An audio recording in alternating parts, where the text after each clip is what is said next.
Hoje vamos ver o que o evangelista Marcos falou sobre uma outra controvérsia de Jesus com relação ao sábado. Como Jesus cuidava ou tratava o sábado? Como Jesus santificava o sábado? O que era para Jesus santificar o sábado? E o que era santificar o sábado para a religião oficial, para os líderes religiosos, para os fariseus, para os sacerdotes? O que é guardar ou santificar o sábado? Vamos ver o primeiro texto, Marcos, capítulo 2, versos 23 a 28. Ora, aconteceu atravessar Jesus em um dia de sábado as searas, e os discípulos, ao passarem, colhiam espigas. Advertiram-no os fariseus: Vê, por que fazem o que não é lícito aos sábados?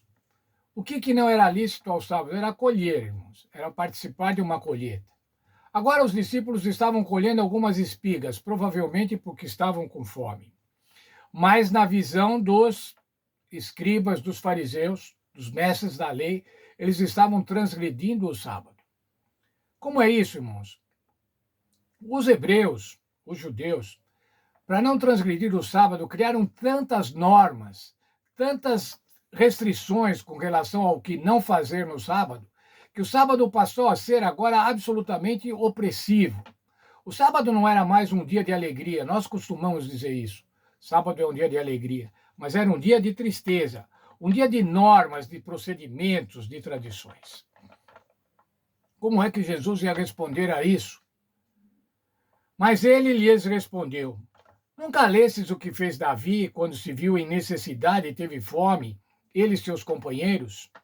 Como entrou na casa de Deus no tempo do sumo sacerdote Abiatar e comeu os pães da proposição, os quais não é lícito comer, senão os sacerdotes, e deu também a eles, aos que estavam com ele.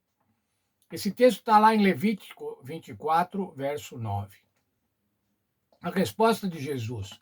Jesus deu uma resposta conjuntural, uma resposta para aquela situação. Os discípulos estavam com fome, assim como Davi e seus soldados.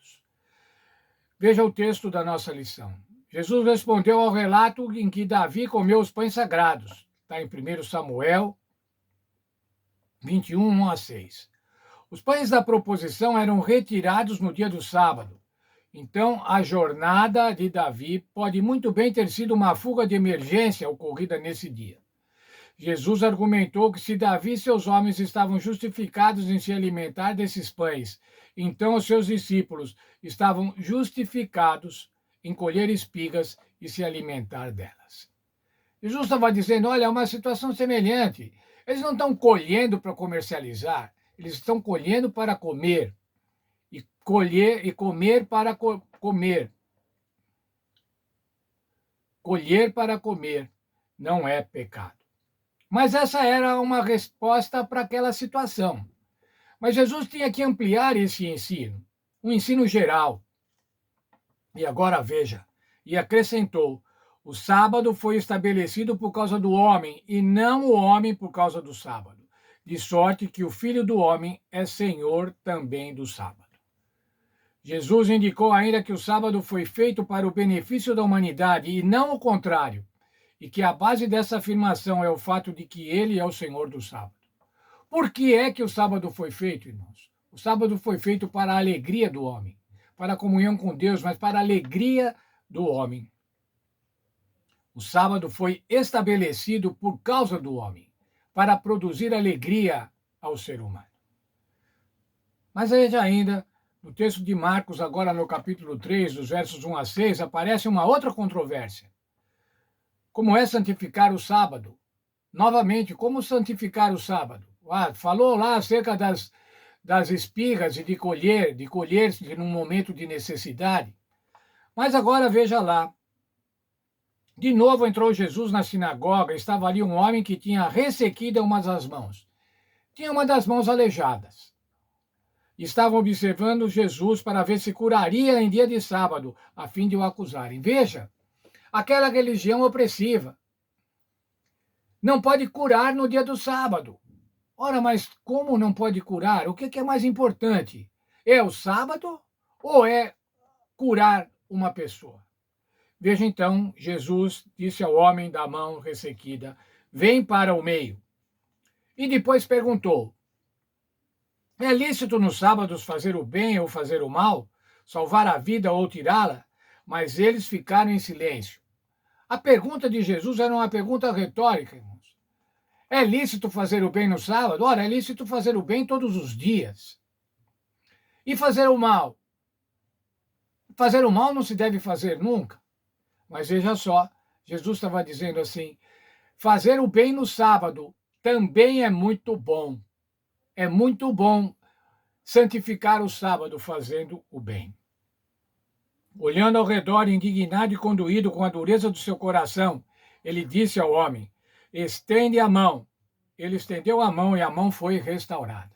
Veja, irmãos, aqueles que estavam querendo ver se Jesus curava no sábado, nem responderam à pergunta que Jesus havia feito, se era bom fazer o bem no sábado ou fazer o mal no sábado. Eles tinham a tradição, irmãos, se um animal caísse num buraco, numa fenda, no dia do sábado eles iam lá e salvavam o animal, para não dar prejuízo ao dono. Mas agora, salvar uma pessoa, curar uma pessoa, isso não pode.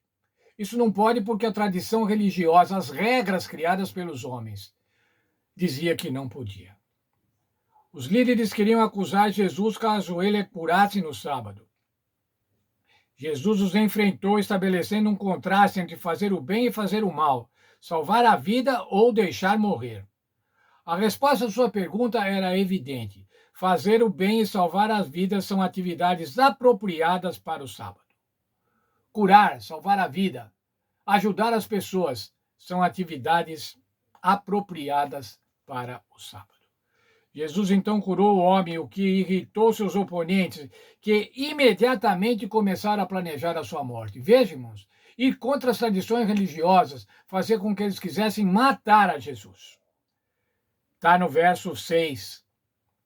Retirando-se os fariseus, conspiraram logo com os herodianos contra ele, em como lhe tirar a vida. Era preciso tirar a vida, as controvérsias que Jesus estava estabelecendo, estava demonstrando, através do seu ensino e o ensino oficial da igreja oficial, fazia com que eles quisessem agora eliminar ao Senhor Jesus. Jesus então curou o homem, o que irritou seus oponentes, que imediatamente começaram a planejar sua morte. A ironia da história é que aqueles que procuravam acusar Jesus de violar o sábado estavam violando esse mandamento ao tramar a sua morte naquele mesmo dia. Veja, eles estavam dizendo: não pode curar, porque é dia de sábado, é dia sagrado. Entretanto, eles estavam tramando a morte de Jesus nesse dia. A pergunta de Jesus realmente era para causar controvérsia. É lícito causar o bem no sábado, fazer o bem no sábado, ou é lícito fazer o mal no sábado? Tramar a morte, conspirar, era fazer o mal no sábado. Perigo, irmãos. Por que os hebreus, por que os judeus ficaram tão obcecados com essa questão de guardar o sábado? Porque era importante guardar o sábado. O sábado estava na lei, lembra-te do dia do sábado. Estava lá em Deuteronômio também, lembra-te do dia do sábado, porque o Senhor te salvou. Em Êxodo, porque o Senhor criou todas as coisas. E eles ficaram tão preocupados em guardar o sábado que passaram a criar normas e mais normas e outras normas e regulamentos para não transgredir no sábado. E agora, então, irmãos, a observância do sábado não era um prazer, não era uma alegria. A observância do sábado era um fardo. Era terrivelmente mal. Era um ponto para ficar acusando as pessoas. Você não fez isso, você fez isso, mas não devia fazer porque era sábado. Ou você não está santificando o sábado. Nós somos adventistas do sétimo dia, irmãos, guardadores do sábado. Como tem sido a nossa guarda do sábado? A nossa guarda do sábado tem sido para nos dar alegria, para dar alegria aos nossos amigos, aos nossos irmãos, aos nossos filhos. Ou o nosso sábado tem sido um sábado de opressão? Um sábado de opressão na família, um sábado de opressão na igreja. Eu quero muito, irmãos, que o sábado seja sempre um dia de alegria. Um dia de alegria, primeiramente, na minha casa. seja um dia de alegria, onde eu possa reunir meus filhos, onde eu possa reunir meus irmãos, meus amigos, onde eu possa participar e compartilhar de uma abençoada refeição. Mas eu posso também, irmãos, transformar o sábado em opressão. Um sábado, em vez de ser um dia de alegria, um sábado seja um dia de não pode, não pode, não pode, não pode. Que Deus nos abençoe, a nós especialmente, que somos adventistas do sétimo dia, guardamos o sábado, para que guardemos o sábado de uma maneira feliz, de uma maneira alegre, de uma maneira espontânea, sem opressões. Deus nos abençoe. Hoje ainda não é sábado, mas eu quero desejar para todos nós um feliz sábado.